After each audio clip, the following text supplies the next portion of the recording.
Grabe, ang lakas ng tubig dito sa kanal. Parang ilog na pero hindi po ito ilog. Kanal po ito. Grabe, tignan nyo naman. Ang lakas. Maulan po dito ngayon sa HK.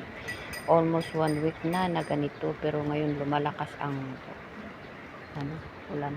Tignan nyo guys. Parang ano na siya. Parang ilog pero kanal po ito. Tignan nyo.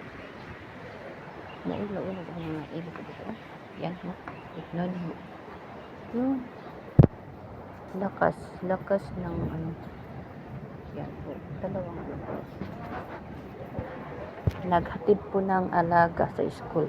Hindi naman nagbabagyo pero umuulan. Kaya yun, malakas ang tubig. Kaya may pasok pa rin yung mga bata kasi wala namang bagyo. Basta umuulan na lang. Kaya ito, ganito. Lakas ng tubig. Ayan po, dito na tayo sa Kamsyong Road. Ayan. Lakas ng tubig. Ayan. Dito tayo sakay sa Kamsyong Road. Ayan, tignan nyo. Grabe. Kanal yan, hindi ilog. So, after dropping my alagas, pauwi na rin ako. Ayan. Lakas ng tubig.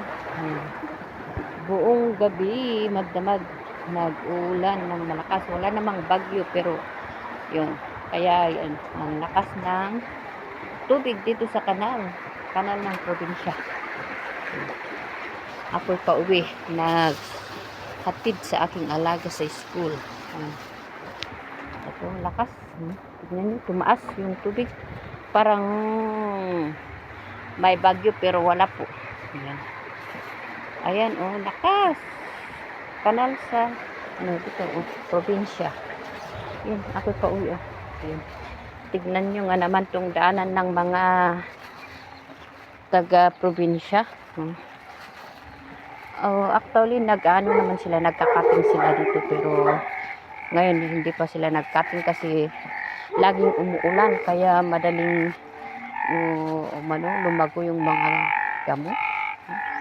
Yan, mga ano.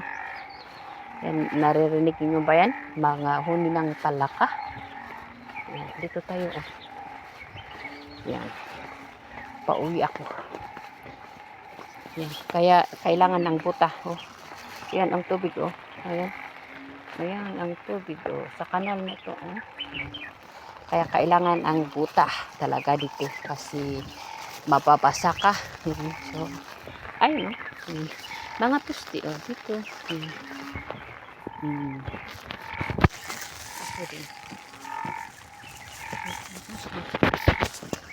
Ayun, pauwi. Bye-bye.